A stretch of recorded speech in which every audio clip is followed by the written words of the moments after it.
This time we're going to build a Gothic vault. Gothic vaults are considerably more complicated to make than Romanesque ones.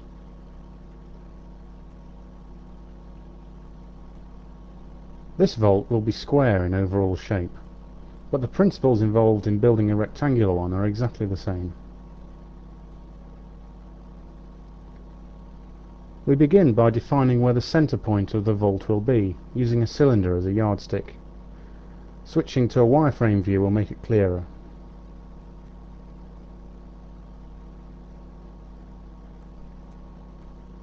Now I need to make the vault ribs.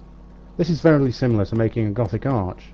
The first thing we need to do is load a profile and position it, but before that I'll rotate the main arches 45 degrees to make positioning the profile easier.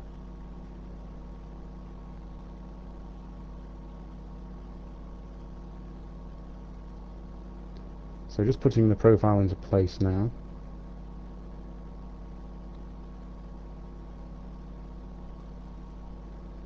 Once the profile is in position, you can hide or delete the arches. Go into point editing mode and then left and then right click on the lathe tool. In a top view, rotate the lathe into position.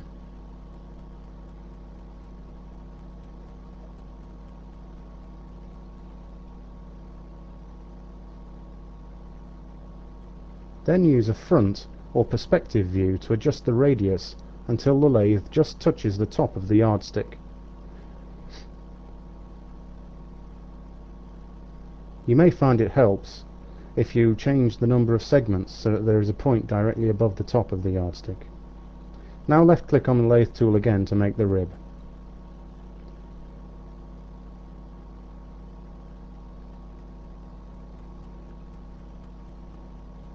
Use a cube to Boolean subtract the extra geometry.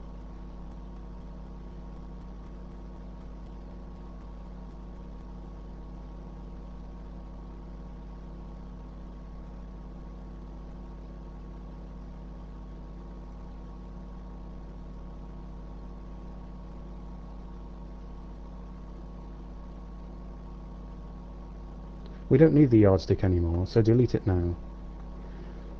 And now use simply symmetry to make the other half of the rib.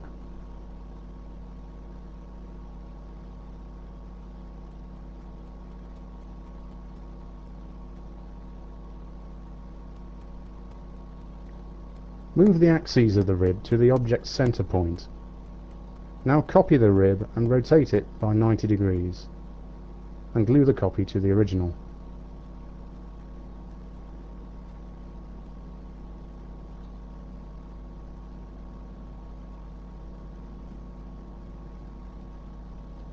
Now we've got our vault ribs. So if we reposition the arches and turn the ribs by 45 degrees, you can see we're all ready to put the vault in. We'll do this in the next section.